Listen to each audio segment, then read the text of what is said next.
दुर्भाग्य की बात है। आप देखते हैं जो 18-20 साल में जो हमने कपड़े पहने थे, आज 62 साल की उम्र में वो कपड़े पहन के पूरे घर को, घर वालों को भी बंदी बना दिया है, हमारे पशुओं को भी बंदी बना दिया है। दिल्ली कूच से पहले हरियाणा दिल्ली सीमा पर सुरक्षा के कड़े इंतजाम हैं। कुंडली बॉर्डर पर 3 स्तरीय बैरिकेडिंग, भारी पुलिस बल की तैनाती और पत्थरों की दीवार बनाने का काम जारी है। इसके बावजूद किसान नेता अलग अलग भेष में दिल्ली पहुंचने का दावा कर रहे हैं। इन्हीं में किसान नेता सत्यवान नरवाल भी शामिल हैं। उन्होंने दावा किया कि वह साथियों के साथ भेष बदलकर दिल्ली पहुंच गए हैं। उनका कहना है कि चाहे रास्तों में कितनी भी रोक लगाई जाए, किसान आज किसान घाट पर पहुंचकर भारत अमेरिका ट्रेड डील के खिलाफ अपनी आवाज बुलंद करेंगे। सत्यवान नरवाल ने इस ट्रेड डील को भारतीय किसानों के लिए डेथ वारंट करार देते हुए कहा कि इससे अमेरिका के किसानों को भारत में बड़ा बाजार मिलेगा, जबकि भारतीय किसानों का भविष्य खतरे में पड़ जाएगा। उन्होंने सरकार पर किसानों को रोकने का आरोप लगाते हुए कहा, हम किसान हैं, आतंकवादी नहीं। लोकतांत्रिक तरीके से विरोध करना हमारा अधिकार है।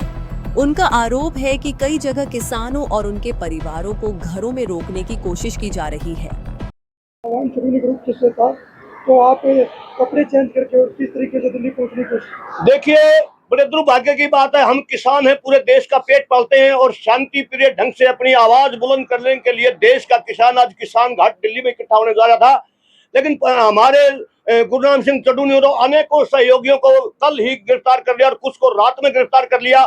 आप देखते हैं जो 18-20 साल में जो हमने कपड़े पहने थे, आज 62 साल की उम्र में वो कपड़े पहन के पता नहीं कितनी मुश्किलों को सब कहीं से पैदल, कहीं से कुछ, मतलब है। और हमारे रात को घर पे भी पुलिस ने 2-2, 4-4 गाड़ी लगा दी है, मतलब है। पूरे घर को, घर वालों को भी बंदी बना दिया है, हमारे पशुओं को भी बंदी बना दिया है। ये बड़े दुर्भाग्य की बात है। सरकार कितनी भी तानाशाही कर ले, हमने ऐलान किया था कि हम दिल्ली जाके ही रहेंगे और अपनी बात मनवा के ही रहेंगे जब तक ये ट्रेड डील रद्द नहीं हो जाती। सरकार कान खोल के सुन ले, हमारी चेतावनी है, किसी भी कीमत पर इस ट्रेड डील को स्वीकार नहीं किया जाएगा। इसके लिए हिंदुस्तान के किसान, मजदूर, नौजवान को चाहे कोई भी बॉर्डर पे भी अभी आप देख रहे थे शंगू बॉर्डर पर कितनी भारी पुलिस तक और कितनी तलाशी ले रहे हैं, मतलब हर आदमी को, हर गाड़ी को वो कर रहे हैं। लेकिन हम सफल हुए, ये भेष बदल कर सरकार, तो हमें कोई दिक्कत नहीं है। और क्या कहना चाहोगे? हम ये कहना चाहेंगे, इस देश में लोकतंत्र नाम की कोई चीज नहीं बची है। इस देश में लोकतंत्र को बचाने के लिए आज शांति प्रिय ढंग से अपने लोग, किसान इकट्ठा हो रहे हैं अपनी आवाज को बताने के लिए। हम सरकार की निंदा करती है कड़े शब्दों में। जो ये तानाशाही रवैया अपनाए हुए है, तानाशाही से कोई रोकने वाला नहीं है देश में। अब देखना होगा कि कड़े सुरक्षा इंतजामों के बीच किसानों का यह विरोध कितना असर दिखाता है और ट्रेड डील को लेकर सरकार की क्या प्रतिक्रिया सामने आती है। गन्नौर से आशीष मुदगिल की रिपोर्ट।